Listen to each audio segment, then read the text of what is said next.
This is not your average E53X5. This has been solid axle swapped. It's on 40-inch Mickey Thompson Baja Bus tires, an LS, a Texas Speed 408 stroker to be exact, a 6L80 auto, double low range, long travel Bilstein shocks.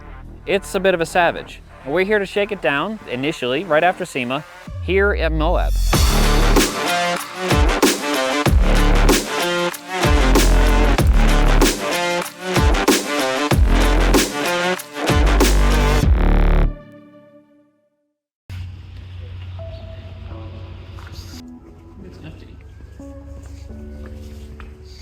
So what are we doing here, Mike?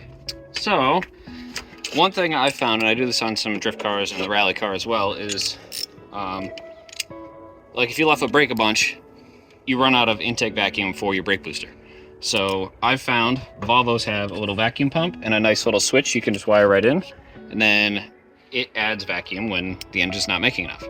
Turns out, with the cam on the X5, it's not as much vacuum as I'd like. So I want a little more power brake assistance. So we're at a junkyard, moseying around. I'm gonna take this one. GM stuff has it too. You can get the pumps out of a bunch of different things. Like the night before I used a GM pump, but it uses a different sensor that's like it's a 0 to 5 sensor, so you can't just wire it to a relay. The Volvo stuff, if you poke around, you can find the one with the vacuum switch on the check valve, and those will run a relay directly. So, for simplicity's sake, that's what I'm doing. Ah, vacuum pump. There's a triple check valve thing, so you put the check valve right on the booster. There's a check valve for the vacuum pump, and then there's still a check valve for engine vacuum. So you just wire this guy in, a little 2-wire guy to a relay, power this puppy up. Bueno.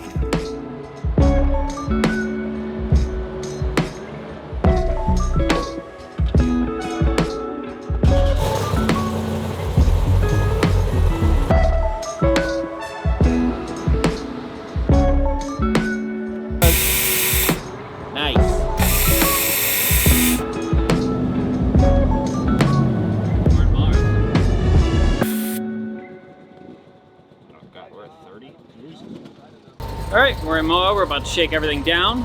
This is the first trail we're gonna hit, which is Poison Spider. One of the locals was talking to me this morning, said, if you're trying to shake things down, relatively easy, and then you'll get a little confidence with the thing. So we're gonna try to hit that pretty quick, explore a little bit, and see what this thing's got.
The other side looks like.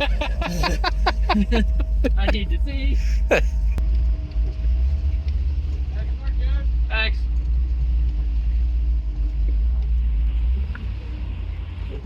While we're out on Poison Spider, we found a nice little landing zone. We're absorbing the scenery. I decided to give the X5 a good once-over because everything's pretty fresh, and noticed the upper link bushings were trying to run away pretty bad. So made the decision to bounce back off the trail, get back to town, and try to find a solution. Luckily, we met Drew earlier at the parts store. Drew with Whiskey Customs, gave him a call. He had some parts kicking around that he generously donated, and then we were able to use his shop and tools to get the thing back in action. So, in our brief off-roading this morning, I ruined this bushing. So I think the bushing couldn't take the load because I don't have a ton of separation at the axle. And then once the bushing got some play in it, just hammered back and forth and made an egg here. So, luckily, this morning when I was wiring up that vacuum pump, we had a couple people stop by, one of which is the dude who has the shop. And he's just giving me parts off his Jeep that he's already taking apart for something else. He's like, here, try this. So we're gonna try to piece some stuff together. I'm probably gonna cut the bung out of this, cut that eyelet out of there, weld it back together, try to get this thing back in action. I'm trying to think of a way around that, because that's... Was that a play on words? A way around that? It's not around anymore. Sorry. You're a funny man. Whiskey Customs is just moved to this location. They're still moving all their tools over from their other shop. So right now we're kind of making do with what's already here. You can tell, you know, the tools don't make the mechanic. The right group of guys can fix anything with whatever's around. So you gotta make sure you're videoing this. OSHA approved, Mike, and drill press. Nice work, Mike. Thanks. It's him. It's his parts. Yeah. It's my parts, but Thank it's your you. work. I'm just watching. Shout out your business. Whiskey Customs. 2 overheated drills, some donated ZJ parts, and a broken bench vise later, we had the X5 back in action. We can't thank Drew enough. He donated all these parts, he got us food, let us hang out at his shop. It was a great time. I really enjoy kind of some of these improv problem-solving scenarios, and it's great to do it with good people. Shout out to him if you're ever in Moab and you need help, or you need recovery work or repairs, he's your guy. Day 2 out in Moab, we got everything fixed up, bushings resolved, thanks to Drew at Whiskey Customs. Couldn't have done it without him. Huge help on that. But we met up today with our friends from RCI, and we're gonna try to hit some trails.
So, what happened, Mike?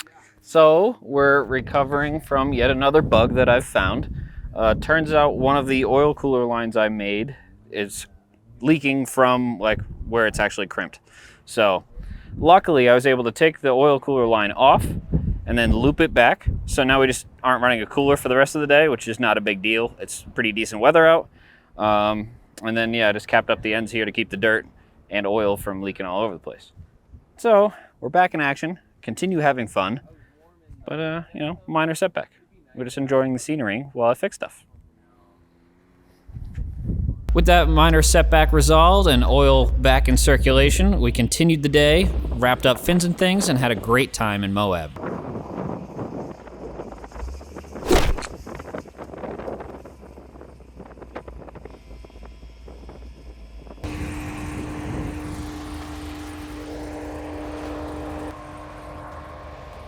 All right, so today's our last day in Moab. We're gonna start the day with Hell's Revenge, which is an iconic Moab trail. So yeah, should be some very interesting climbs, a bunch of beautiful scenery. I'm excited to see how it does.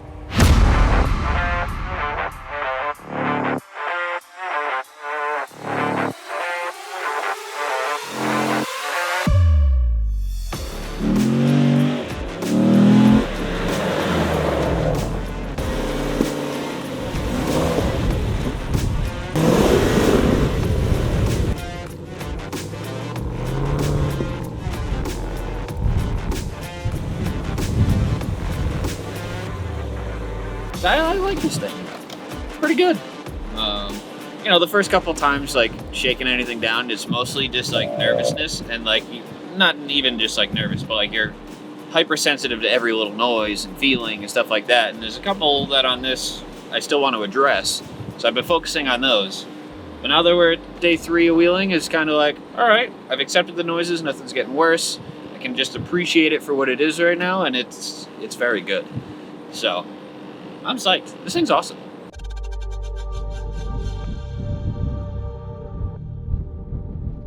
Doing Hell's Gate, Mike? Yep. It's steep. I've seen less capable things do it, so we'll be fine. Yeah. It is a little nerve-wracking. I think the downhill weirds me out more than the uphill, so we'll see.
The X5 pretty much walked right up Hell's Gate there. Wasn't too challenging, but it is a nice twisty section, and it's awesome to be able to check off one of these iconic spots in Moab.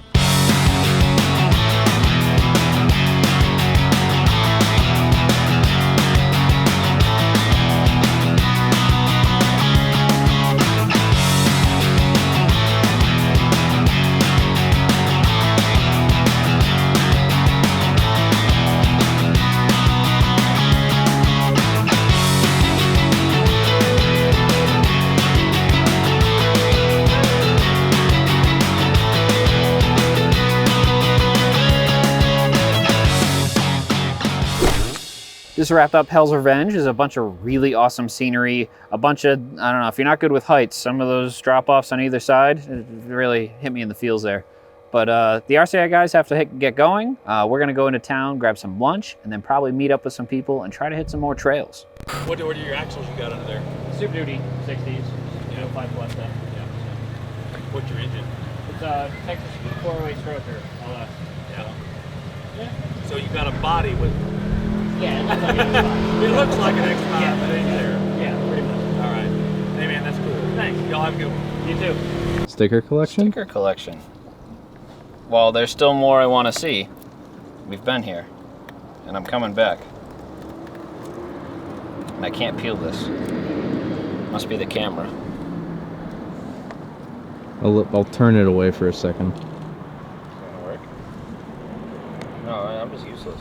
Oh, okay. There we go. Now that it's taking me longer to peel it.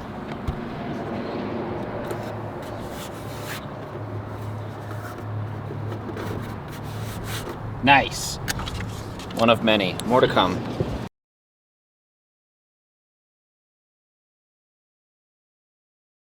All right, we're back at Poison Spider after running Hell's Revenge earlier. Take another stab at it. We got a couple hours of sunlight left, so now that I'm more comfortable with it, I should be able to make some pretty quick work of it and have some fun.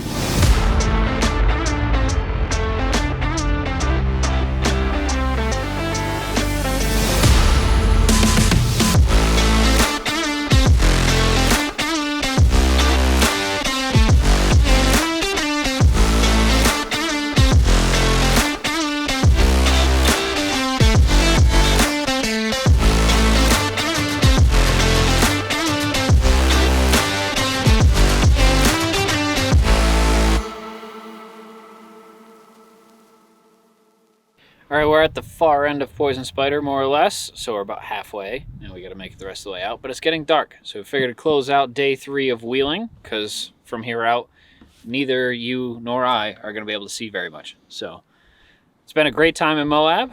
We'll see you in Colorado.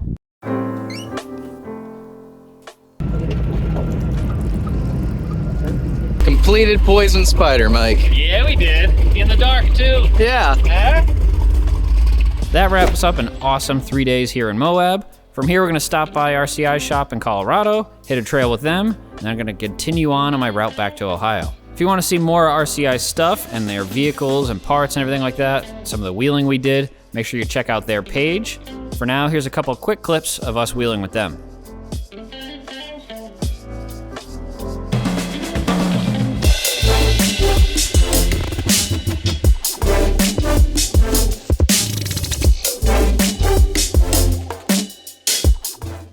Being able to take a build like this to SEMA and have it look good enough is something I'm very proud of, and something I didn't really expect from building an off-road thing. Having a vehicle at SEMA has been a bucket list thing for me for a long time. And then on top of that, being able to take it straight from SEMA to Moab and have it work really well is huge. That's something that I'm very happy about, something I was kind of stressing about, just being somewhat unproven. But overall, we've got a couple little bugs like any new build like this. But realistically, performance-wise, the thing's a monster. And that's exactly what I was looking for. So from here, I'm gonna start just whittling away at some of these little odds and ends, fine-tuning some of it, and driving the heck out of it. That's really my goal here. Next week, you're gonna see a recap episode, in case you didn't watch all the other episodes, which you should be doing anyway, because I'm telling you to now. Otherwise, you can like and subscribe and follow me at Mike the Deck.